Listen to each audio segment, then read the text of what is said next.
ayat 12 dan 13. Mari kita baca bersama-sama. 1, 2, 3. Sebab firman Allah hidup dan kuat dan lebih tajam daripada pedang bermata dua. Ia menusuk amat dalam sampai memisahkan jiwa dan roh, sendi-sendi dan sungsum. Ia sanggup membedakan pertimbangan dan pikiran hati kita. Dan tidak ada satu makhluk pun yang tersembunyi di hadapannya. Sebab segala sesuatu telanjang dan terbuka di depan mata Dia, yang kepadanya kita harus memberikan pertanggungan jawab. Haleluya. Sebab firman Allah hidup dan kuat dan lebih tajam daripada pedang bermata dua manapun. Nah, jadi saudara-saudara, kita akan membahas tentang firman Tuhan, kuasa firman Allah. Kuasa firman Allah, ya. Banyak orang, saudara-saudara, berpikir firman Allah itu hanya buku, ya, hanya buku yang kita pegang. Sehingga karena begitu dia menghargai buku ini, maka dia taruh Alkitabnya di atas lemari dan dia tidak pernah sentuh. Saking sakral. Nah. Tetapi ada juga orang membaca firman Tuhan sampai malala. Ada orang bilang, dak sudi harga do Alkitab nak. Masa sampai meribak-ribak, dicorek-corek musik. Gitu. Bukan masalah meribak-ribaknya atau dicoret-coret. Ada juga memang yang mencoret-coret. Bukan karena membaca. Nah. Jadi orang seringkali berpikir bahwa firman Tuhan itu hanyalah bacaan, buku. Tetapi di sini saudara-saudara kita akan melihat lebih jauh apa itu firman Allah, ya. Apa itu firman Allah? Jadi firman Allah, kalau kita lihat di sini tema firman Tuhan, firman itu telah menjadi manusia. Mari kita lihat dulu Bapak Ibu apa yang disebut firman Allah dalam Ibrani 4 ayat 12 ini, ya. Kalau dalam Ibrani 4:12, sebab firman Allah hidup dan kuat.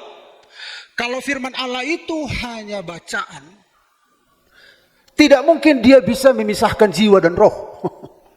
Kalau firman Allah itu hanya sekedar bacaan, tidak mungkin dia bisa menusuk amat dalam, memisahkan sendi-sendi sungsum, membedakan pertimbangan dan pikiran hati.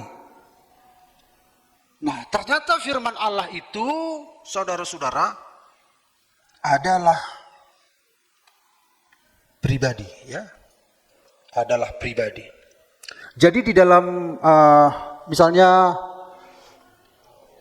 ada 3 hal tentang firman ini. Sebelum kita sampai kepada istilah yang sah, istilah yang resmi, ini mungkin bisa menolong kita membedakan ini, ya. Mana lebih dulu? Lampu merah atau ide?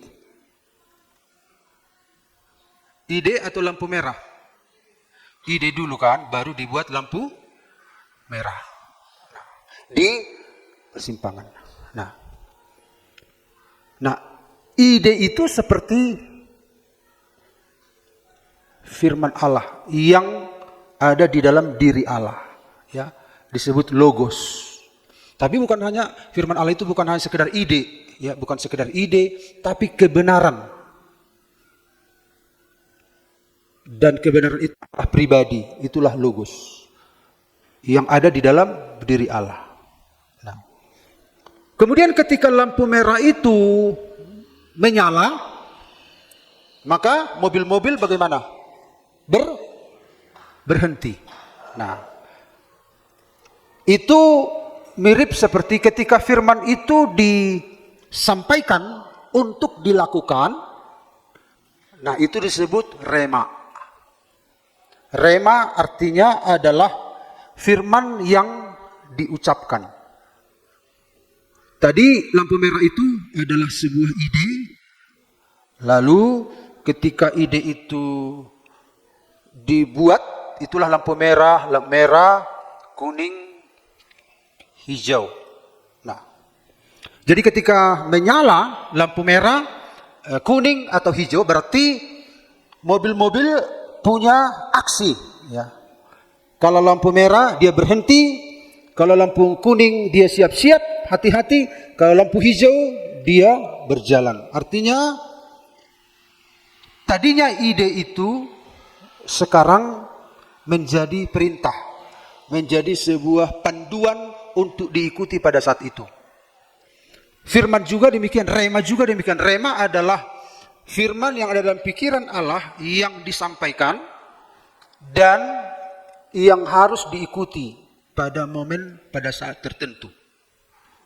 Nah, sekarang lampu merah ini dituliskan di dalam peraturan. Kalau lampu merah berhenti, kalau lampu kuning hati-hati atau siap-siap, kalau lampu hijau baru bisa jalan. Jadi menjadi sebuah aturan tertulis.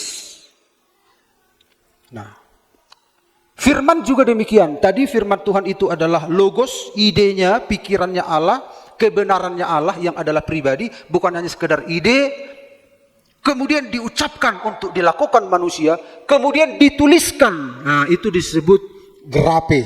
Jadi ada 3 istilah firman di dalam Alkitab. 1 logos, 1 rema, 1 grape. Grape itu artinya adalah firman yang dibakukan atau dibukukan menjadi panduan. Jadi kalau ada anak Tuhan punya Alkitab, itu adalah grape namanya. Nah, grape ini yang dianggap orang seringkali firman Allah, hanya ini firman Allah. Tetapi dia tidak tahu bahwa firman Allah itu adalah Allah sendiri yang hidup. Dan firman itu, yang hidup itu menjadi manusia.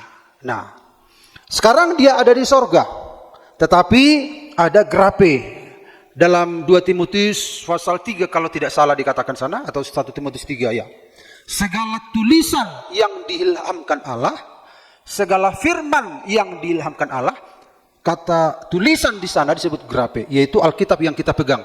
Segala tulisan yang diilhamkan Allah bermanfaat untuk mengajar, untuk apalagi menyatakan kesalahan, memperbaiki kelakuan, dan mendidik orang dalam kebenaran. Jadi firman grape yang tertulis ini lah standar. Nah, tetapi walaupun dia standar, yang punya ini adalah Tuhan. Jadi ini harus dihidupkan oleh Roh Kudus. Jadi jangan sampai kita memahami firman ini secara kaku, ya. Karena Yohanes berkata, jika semua dituliskan, maka sepertinya langit ini tidak cukup dan laut tidak cukup menjadi tinta untuk menuliskan. Tapi semua yang tertulis di sini katanya telah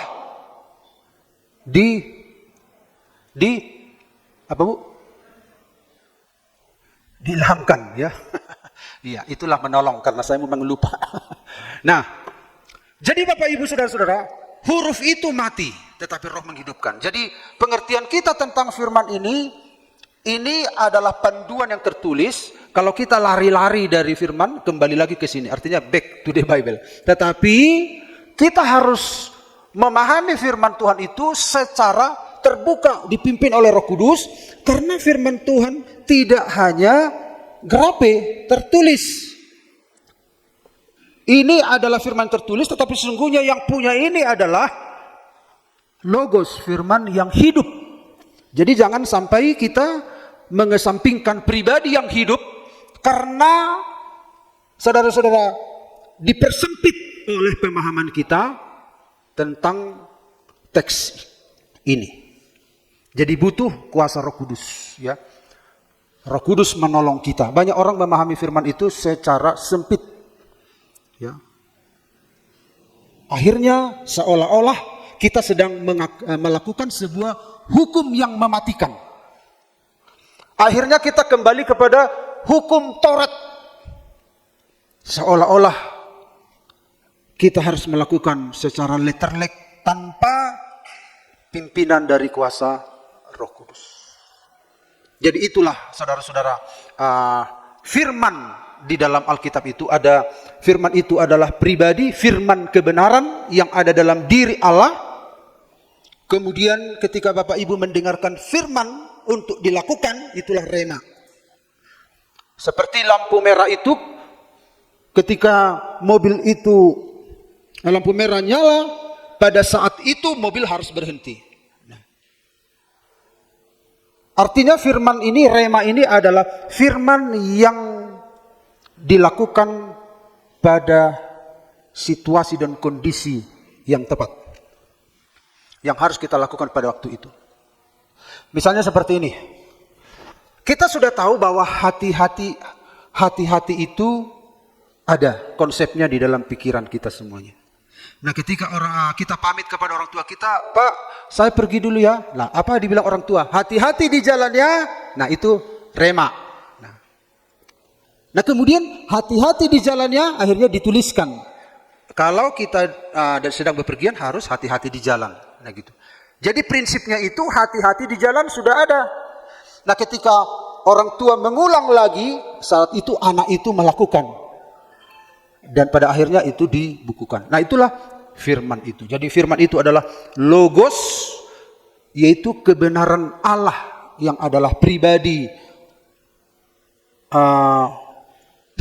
dari firman itu sendiri yang menjadi manusia nanti pada akhirnya. Dan rema, yaitu firman yang disampaikan kepada kita untuk segera dilakukan dalam kondisi-kondisi tertentu, ya. Kemudian grape itu adalah firman yang tertulis. Jadi saya kembali ingatkan, firman itu tidak hanya yang tertulis. Yang punya ini adalah di sana. Dia hidup. Dia hidup. Dan dia selalu menyampaikan pesan bagi kita untuk kita lakukan. Nah, amin Bapak Ibu, itulah firman. Nah, karena itu Bapak Ibu, apa yang dilakukan firman Allah dalam hidup orang percaya? Jadi jangan harapkan Alkitab yang Bapak Ibu pegang ini melakukan sesuatu pada saudara. Tetapi firman ini, yang punya ini adalah sana. Dia hidup, dia pribadi.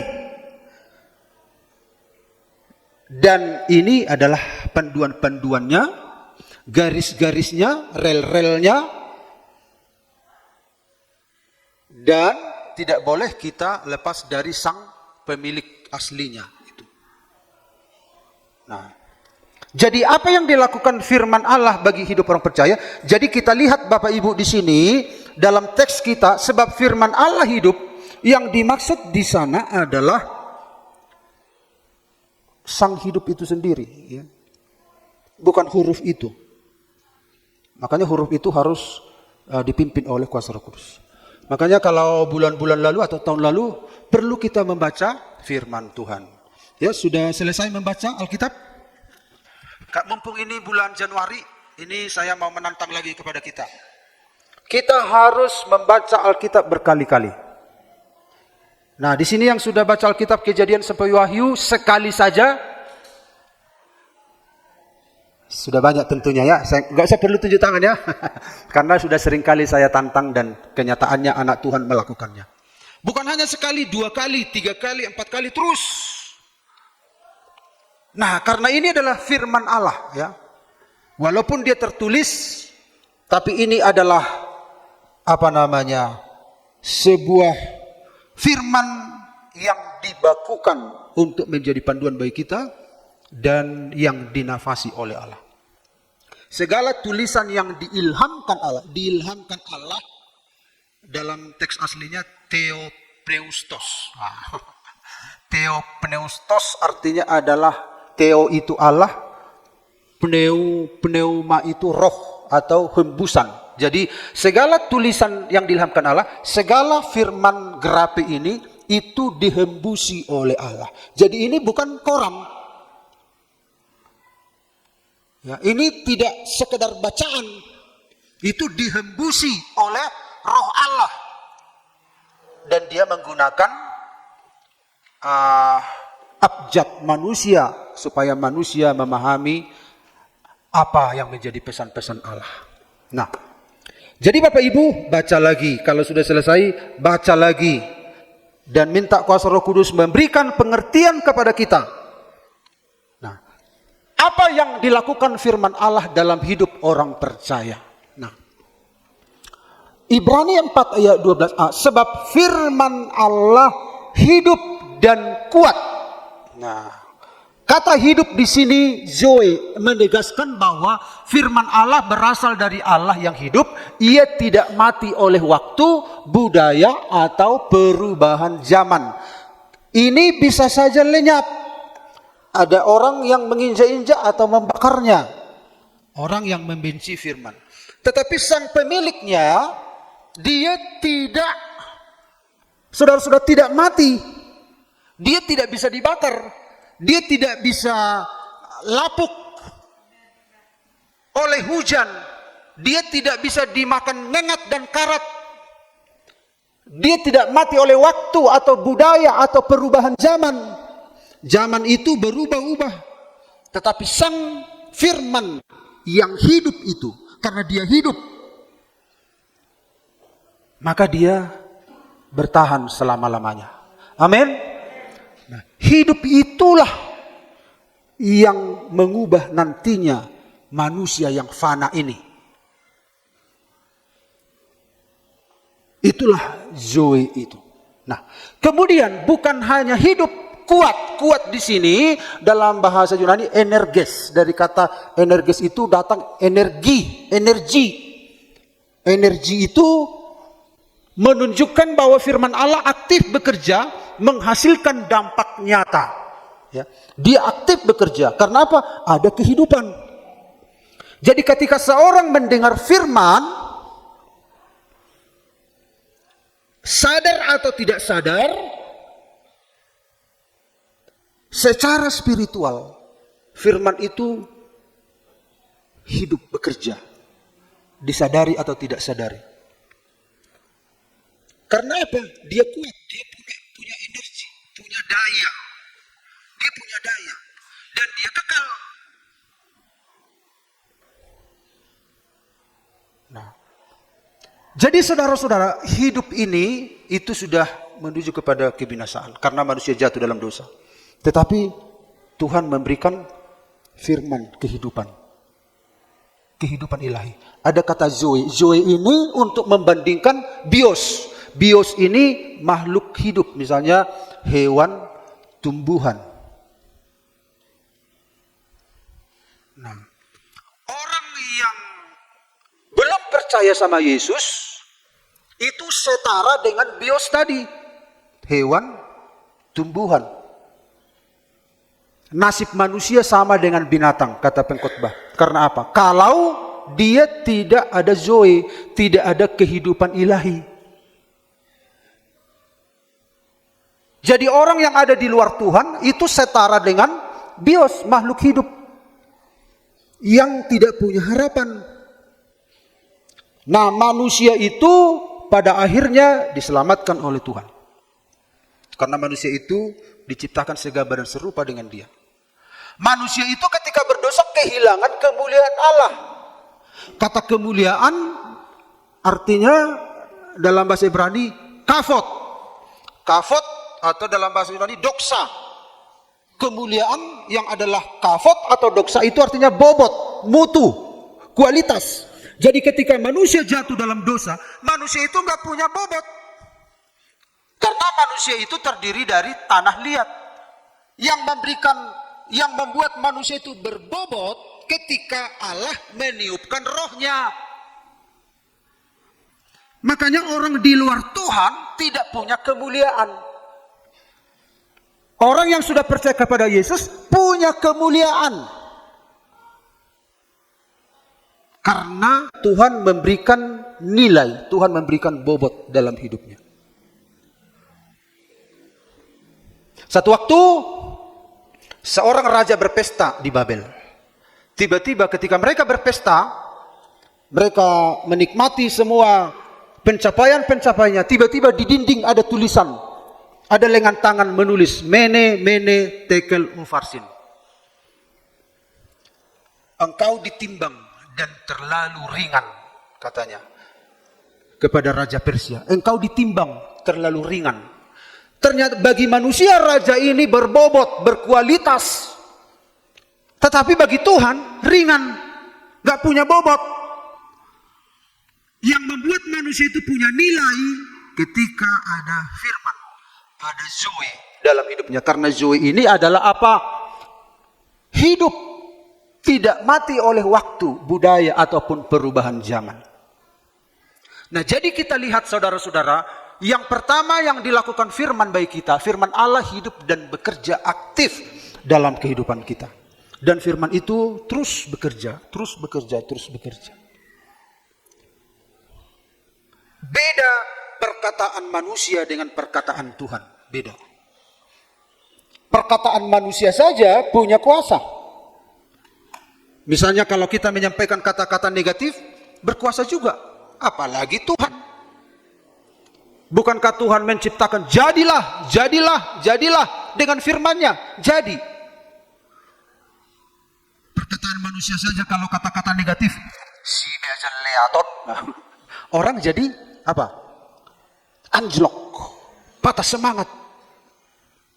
Ma, ini nilaiku pun 8. Holan walu dok. Kata orang tuanya, anak itu enggak semangat. Ada orang, mah nilaiku pun 6. Belum pernah aku nilai begini. Biasanya 4, 5. Kali ini mah aku 6. Datang mamanya, bagus sekali. Maju terus anakku. Anaknya langsung bagaimana? Wah, ada dukungan. Perkataan manusia saja bisa mengubah seseorang. Apalagi perkataan Tuhan. Ada satu eksperimen di dalam sebuah box kaca. Ada bunga. Box kaca A, box kaca B. Bunga yang sama. Di box kaca A dimasukkan lagu-lagu keras, lagu-lagu rock. Di box kaca B dimasukkan lagu-lagu tenang. Lagu-lagu yang keras, durbar. Inilah box yang pertama. Seiring dengan waktu, ternyata box kaca A bunganya layu. Box kaca B bunganya subur. Kok bisa? Karena ternyata atmosfer yang ada di dalam box A itu mengganggu pertumbuhan bunga tadi. Sementara atmosfer di dalam box B ini ternyata mendorong pertumbuhan. Itu di alam semesta ini terjadi demikian. Apalagi firman. Firman itu hidup. Firman itu berkuasa. Amin. Dia punya energi. Dia punya daya. Makanya dari kata energes ini ada energen.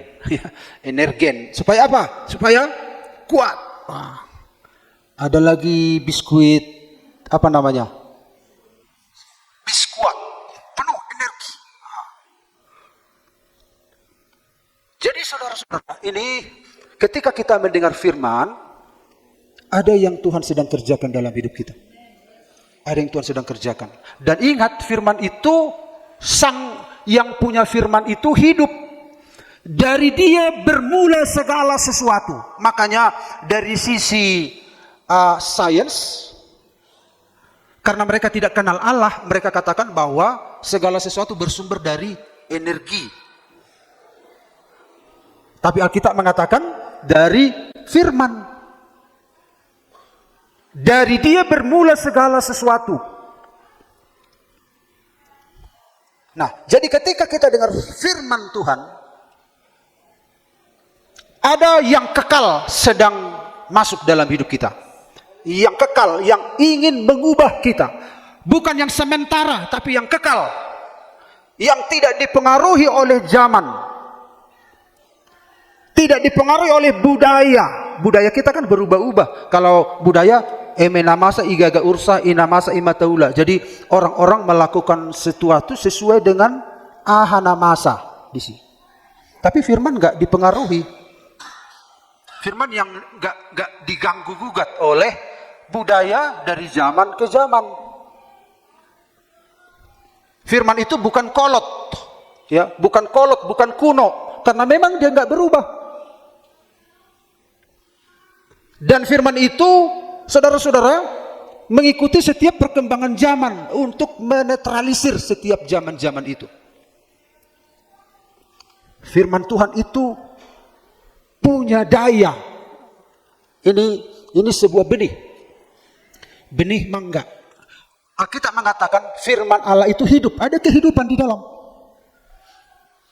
Ada kehidupan. Firman Allah itu kuat. Artinya punya energi. Punya daya aktif. Ada kuasa aktif yang sedang bekerja yang tidak terlihat. Seiring dengan waktu, energi yang bekerja itu bekerja. Daya yang bekerja itu bekerja. Terus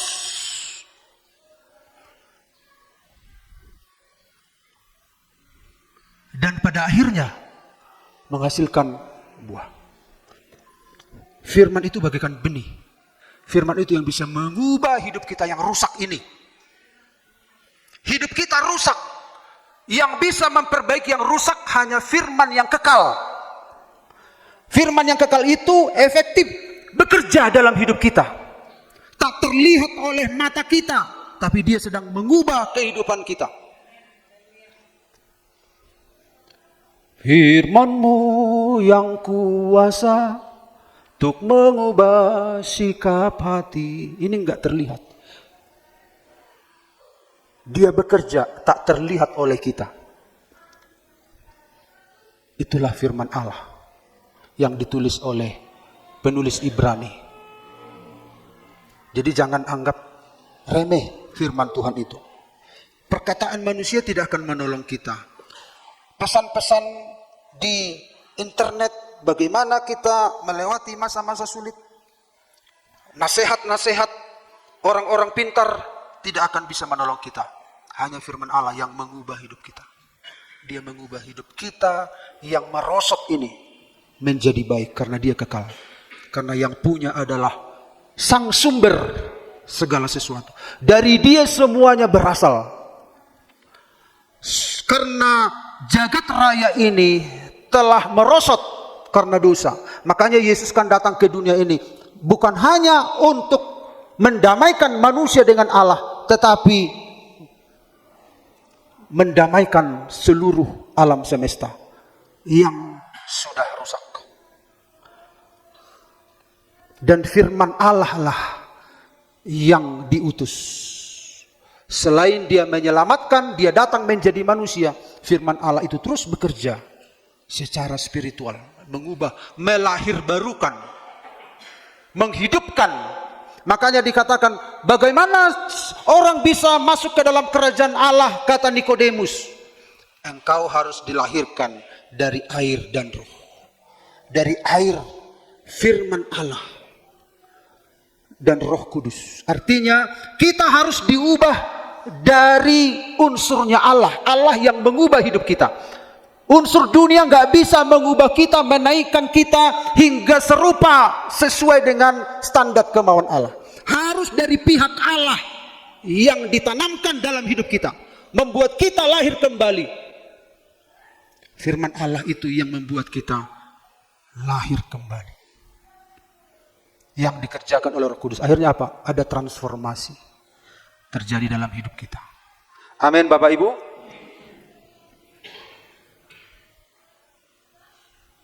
Firman ini luar biasa. Ya Tuhan, ku percaya, aku percaya, lewati lembah air mata, aku percaya firman-Mu ya dan amin. Aku percaya kemenangan sudah Kau jamin. Aku percaya. Karena firman ini bukan perkataan, sekedar perkataan, tapi sang pribadi yang bekerja. Terus, jadi ketika saudara dengar firman, saudara sedang menerima rema. Amin. Rema yang harus kita ikuti, kita dengarkan. Sama seperti ketika dinyalakan lampu hijau, kita harus maju. Gitu. Itu seperti itu rema. Artinya harus ditindaklanjuti karena rema itu sedang menyampaikan pesan. Kemudian Bapak Ibu kita lihat yang kedua, lebih tajam daripada pedang bermata dua, manapun ia menusuk amat dalam sampai memisahkan jiwa dan roh, sendi-sendi dan sumsum. Ia sanggup membedakan pertimbangan dan pikiran hati kita. Yang kedua, kita lihat firman Allah menilai batin manusia secara akurat. Dia menilai batin manusia secara akurat. Kalau kita perhatikan di sini Bapak Ibu, firman Allah bagaikan pedang bermata dua. Ini pedang bermata dua. Dia menusuk amat dalam sampai memisahkan jiwa dan roh. Mana bisa dipisahkan jiwa dan roh? Tetapi artinya Allah melakukan hal yang tidak mungkin dilakukan oleh siapapun. Apa maksudnya memisahkan jiwa dan roh? Dia bisa membedakan. Jiwa itu kan psikologi, roh itu spiritual. Dia bisa memisahkan antara yang psikologi dan spiritual. Makanya dalam ibadah itu, Bapak Ibu perhatikanlah dalam ibadah-ibadah. Itu bisa ibadah secara psikologi dan bisa ibadah spiritual. Di zaman sekarang kalau ya bukan apa ya, banyak ibadah itu psikologi saja. Ya kita tidak menghakimi. Ini pengertian kita nanti akan bertumbuh seiring dengan pengenalan kita akan Tuhan. Ya. Bahkan lagu-lagu pun itu banyak lagu-lagu hanya lagu-lagu psikologi saja. Nah, di seiring pertumbuhan rohani kita akan memahami nanti ini. Dia bisa membedakan antara jiwa dan roh. Dia bisa memisahkan. Ada orang kan Tuhan, oh Tuhan, haleluya, haleluya. Gak salah ya ekspresi, soalnya dalam kekristenan ini kan tubuh jiwa roh itu aktif ya. Makanya kita kadang nangis, makanya seringkali dibilang orang, dia udah kote-koteon, mekel tangis, satu ki mekel, satu ki tangis. Tapi gereja lain juga sekarang sudah mulai demikian ya. Ya mereka mungkin melakukan dari sisi peraturan yang seharusnya kita melakukannya dari sisi spiritual ya, kebenaran, perubahan dari dalam. Mereka mencoba mengubah dari luar.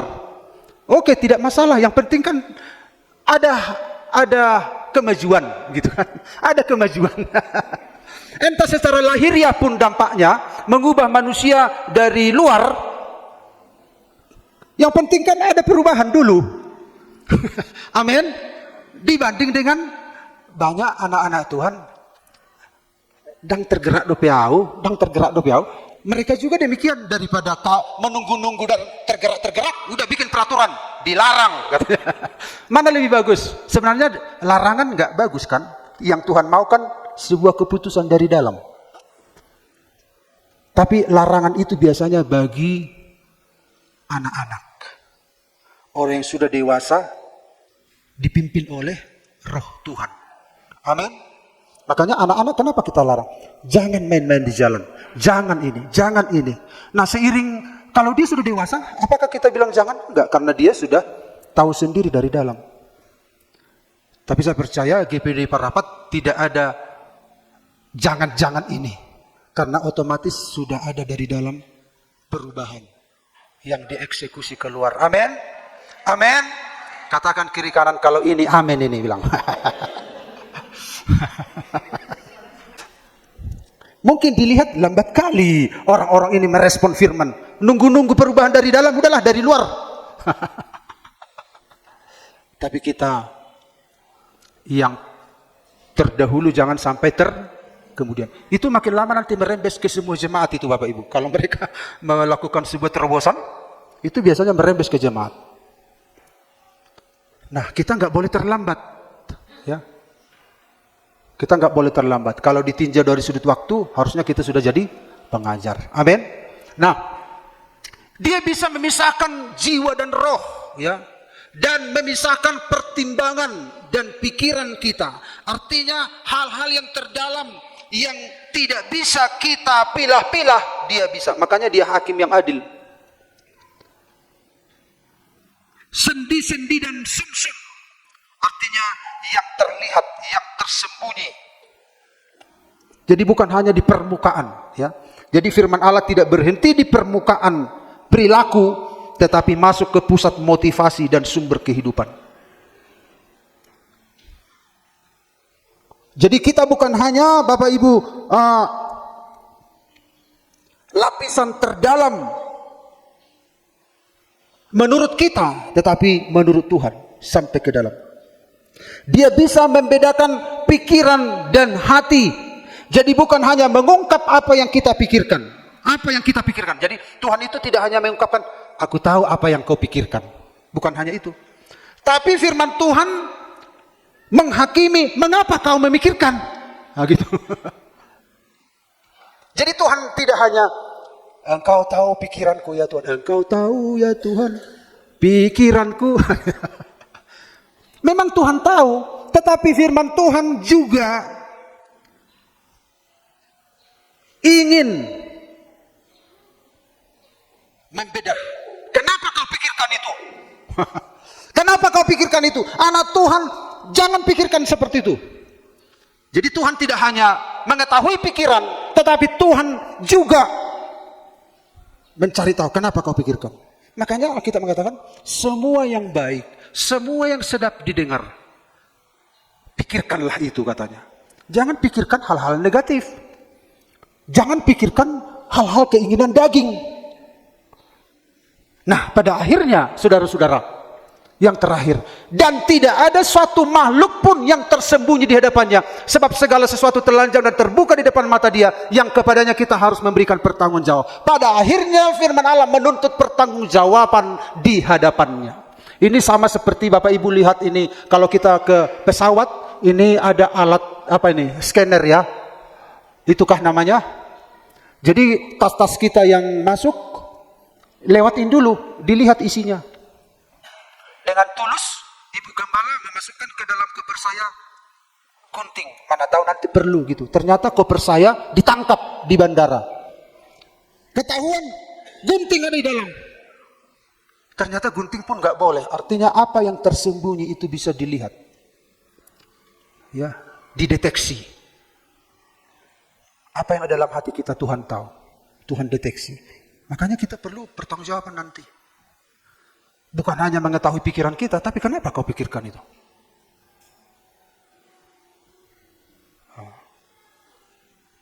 Saudara-saudara, kita lihat juga, bahkan kalau kita lihat ada tulang-tulang orang yang patah, itu kan di apa namanya nih, sinar X, dilihat, oh ini tulangnya patah. Nah, dan Alkitab mengatakan, semua kita telanjang dan terbuka di depan mata dia, yang kepadanya kita harus memberikan pertanggungan jawab. Semua, tak ada yang tersembunyi bagimu. Bukan hanya dalam fisik kita, dalam pikiran kita, psikologi atau spiritual kita, dia tahu semuanya. Ibadah itu kan ada ibadah fisik. Makanya Tuhan mengatakan, sudah tiba waktunya orang tidak menyembah lagi di gunung ini atau di gunung sana. Tapi orang akan menyembah Bapa dalam roh dan kebenaran. Itu membedakan ada ibadah secara fisik, ada ibadah secara psikologis, ada ibadah secara spiritual. Tuhan bisa. Tuhan mau kita naik ke level spiritual ini. Kita melihat dari sudut pandang Tuhan. Bagaimana kita bisa melihat dari sudut pandang Tuhan? Kita harus makin dekat dengan Tuhan. Dan pada akhirnya kita akan menghadap semuanya. Firman itu menuntut pertanggungjawaban. Ahana bidegim, kata firman Tuhan. Takasi maruham di ngulu, takasi roham. Amin Bapak Ibu. Jadi kesimpulannya adalah apa yang dilakukan firman Allah dalam hidup kita? Firman Allah hidup dan bekerja. Dia bekerja. Dia sedang bekerja. Firman yang Bapak Ibu sedang terima, dia sedang bekerja. Tak terlihat oleh kita. Dia sedang mengerjakan transformasi dalam hidup kita, dalam pikiran kita. Walaupun secara fisik kita nggak melihat, dia sedang bekerja. Dia kekal, dia mengubah hidup kita yang hina ini menjadi mulia, yang rusak ini menjadi indah di hadapannya. Kemudian firman Tuhan itu menilai batin kita secara akurat. Manusia bisa menilai kita, tetapi penilaian manusia terhadap kita jauh berbeda dengan penilaian Tuhan terhadap kita. Yang perlu kita takutkan, Alkitab mengatakan, Yesus mengatakan, jangan takut kepada mereka yang bisa membunuh kita secara fisik, tapi takutlah kepada Dia yang bisa membinasakan seluruh hidup kita, jiwa kita dan roh kita. Dan firman Allah menuntut pertanggungjawaban di hadapannya. Karena itu ketika kita menerima firman, Tuhan minta pertanggungjawaban. Dan pada akhirnya kita membutuhkan Tuhan. Dialah solusi, dialah, saudara-saudara, firman Tuhan bermanfaat mengajar kita, memperbaiki kelakuan kita, membawa kita ke dalam seluruh kebenaran. Dialah yang membedah hati kita. Dialah yang, saudara-saudara, menemplak hidup kita. Sekaligus firman itu juga yang membalut hati kita. Firman itu sangat kita butuhkan. Karena dia adalah pribadi yang hidup dari kekal sampai kekal. Amin Bapak Ibu. Kita nyanyikan nyanyian yang sudah diketik oleh Matthew ini. Bukan ini yang kita nyanyikan, tapi yang baru. Amin. Musik silakan datang ke depan.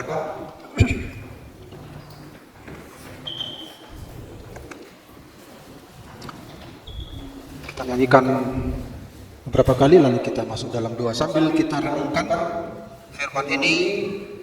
Lagu inilah menjadi doa kita pada Tuhan. Kita minta pada Tuhan, biarlah firman ini mengubah hidup kita. C.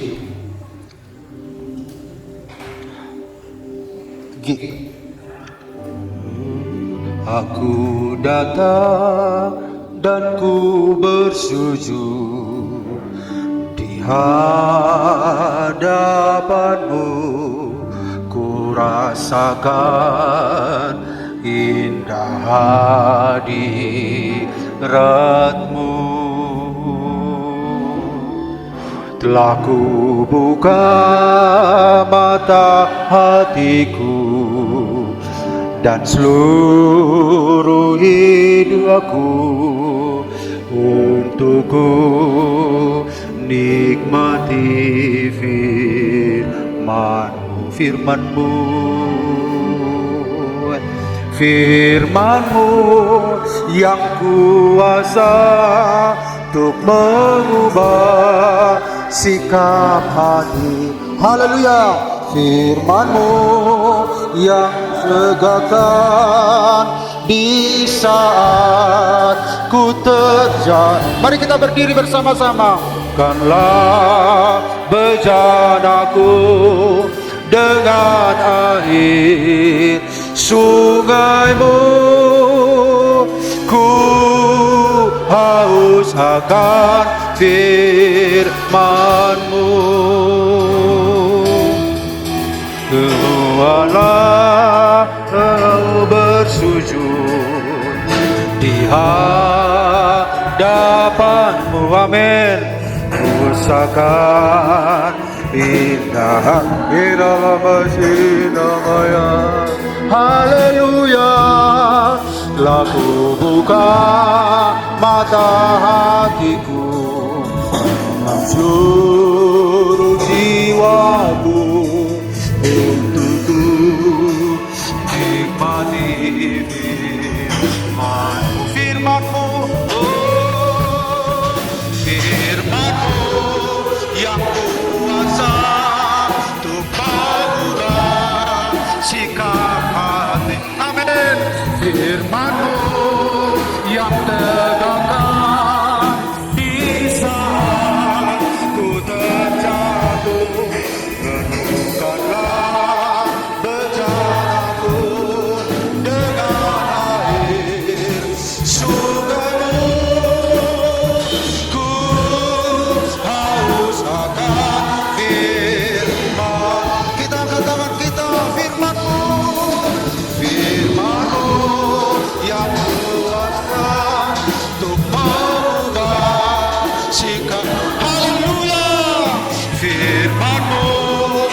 yang tegakkan di saat ku terjatuh.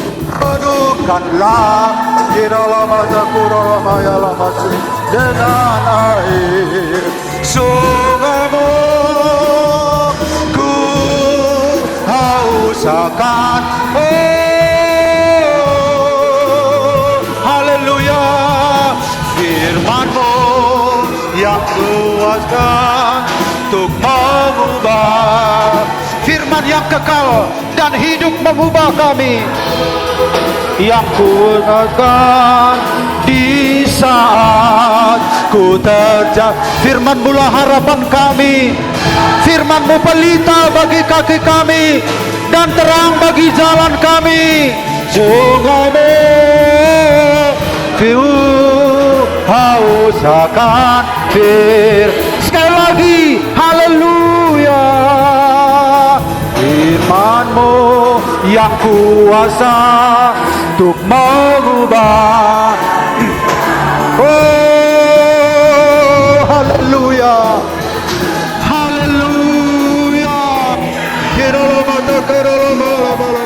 firman yang kekal, firman yang hidup, yang membaharui kami.